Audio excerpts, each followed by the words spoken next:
Good morning students. तो कैसे हैं आप सब। तो आज हम आपके लिए लेकर आए हैं 10th क्लास और सब्जेक्ट है एसएसटी। तो आपको आज एसएसटी पढ़ाते हैं।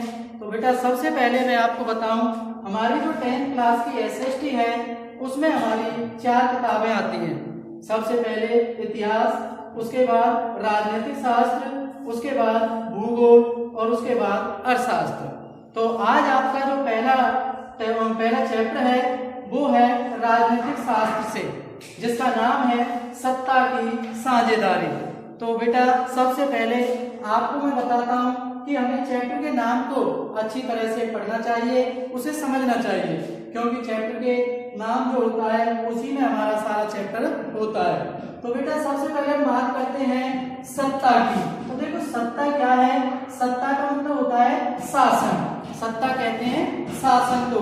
और साझेदारी, साझेदारी का मतलब क्या होता है। साझेदारी का मतलब होता है मिलकर, यानी कि शासन चलाने के लिए आपस में मिलना।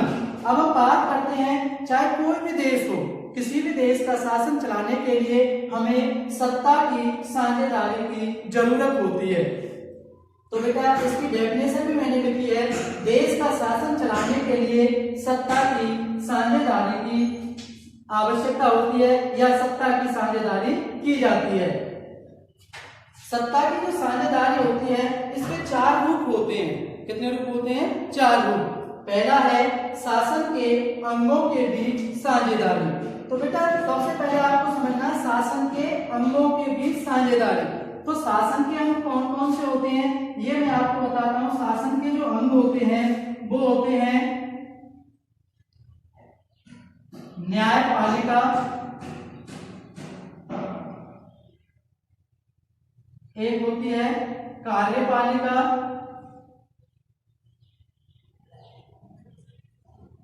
और एक है आपकी विधान पालिका।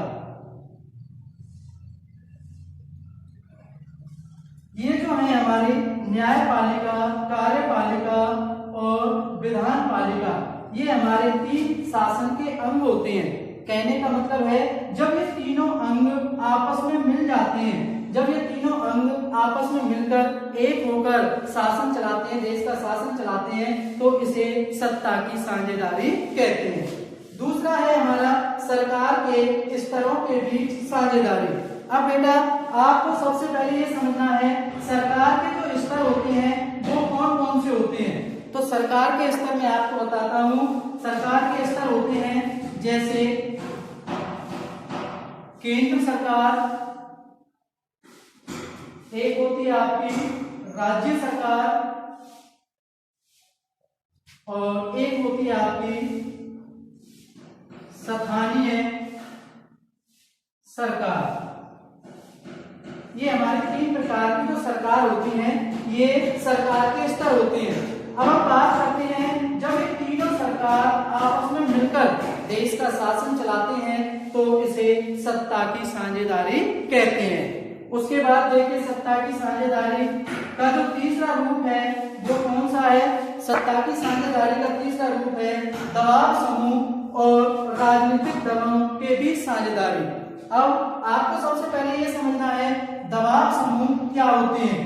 तो बेटा दबाव समूह होते हैं जो सरकार पर दबाव डालते हैं और अपनी मांगों को पूरा करवाते हैं। जैसे आपने नाम सुना होगा अन्ना हजारे। तो अन्ना हजारे क्या करता है, वो आंदोलन करता है और सरकार पर दबाव डालता है, और सरकार क्या करती है, सरकार मजबूर हो जाती है उसकी मांगों को पूरा करने के लिए। तो एक तरफ तो होते हैं दबाव समूह के लोग और एक तरफ होते हैं राजनीतिक दल। अब बेटा राजनीतिक दल कौन से होते हैं। राजनीतिक दल होते हैं जो चुनाव लड़ते हैं और चुनाव जीतकर अपनी सरकार बनाते हैं। तो जब ये दोनों तरह के लोग, दबाव डालने वाले लोग और राजनीतिक दल, चुनाव लड़ने वाले लोग, सरकार बनाने वाले लोग, जब ये आपस में मिल जाते हैं, एक हो जाते हैं, तो इसे सत्ता की साझेदारी कहते हैं। अब देखिए हमारा चौथा रूप है विभिन्न सामाजिक समूहों के बीच साझेदारी। तो बेटा विभिन्न सामाजिक समूह कौन से होते हैं।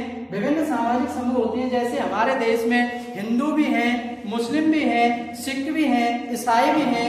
तो ये विभिन्न तरह के लोग जब आपस में एक होकर, आपस में मिलकर सरकार चलाते हैं, देश का शासन चलाते हैं, तो इसे सत्ता की साझेदारी कहते हैं।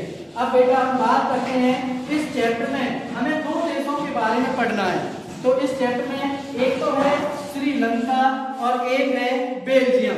तो मैं आपको बताऊं, श्रीलंका में भी सत्ता की साझेदारी हुई और बेल्जियम में भी सत्ता की साझेदारी हुई। उससे पहले हम बात करते हैं कि भाई श्रीलंका में ऐसा क्या हुआ कि वहां पर सत्ता की साझेदारी की गई। तो बेटा श्रीलंका की जो कुल जनसंख्या है, क्या है? कुल जनसंख्या, उसे मैंने एक सर्कल पे दिखाया हुआ है। तो देखो बेटा एक सर्कल बनाया हुआ है, इसमें 74% तो है सिंगली भाषा के लोग, 18% हैं तमिल भाषा के लोग, 7% हैं ईसाई भाषा के लोग और 1% हैं जर्मनी भाषा के लोग। अब श्रीलंका में क्या होता है, श्रीलंका में जब चुनाव होते हैं तो हर बार सिंगलियों की सरकार बन जाती है। हर बार सिंगलियों की संख्या ज्यादा होने के कारण इनकी सरकार बन जाती है और जो तमिल जाति के लोग हैं उनकी सरकार नहीं बन पाती है।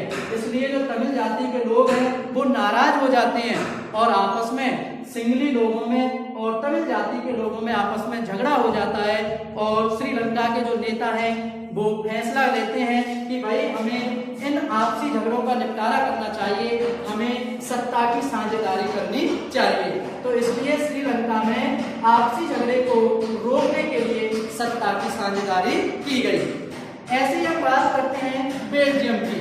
तो देखो बेल्जियम में क्या है, बेल्जियम में 59% लोग डच भाषा बोलते हैं, 40% लोग फ्रेंच भाषा बोलते हैं और 1% लोग जर्मनी भाषा बोलते हैं। तो ऐसी ही घटना बेल्जियम में भी घटती है। बेल्जियम में जब चुनाव होते हैं तो वहां पर डच भाषा के लोगों की हर बार सरकार बन जाती है और फ्रेंच भाषा के लोगों को उनके अधिकारों से वंचित रखा जाता है, यानी कि उनकी सरकार नहीं बनती है। तो डच भाषा के लोग और फ्रेंच भाषा के लोगों के बीच में आपस में झगड़ा हो जाता है। तो इस झगड़े को शांत करने के लिए, इस झगड़े का निपटारा करने के लिए बेल्जियम के जो नेता हैं वो फैसला लेते हैं कि हमें सत्ता की साझेदारी करनी चाहिए। तो वो सत्ता की साझेदारी करते हैं। तो बेटा आपकी समझ में आया होगा, ये हमारा जो पहला चैप्टर है वो है सत्ता की साझेदारी। तो आगे अगली क्लास में आपको नेक्स्ट चैप्टर पढ़ाया जाएगा।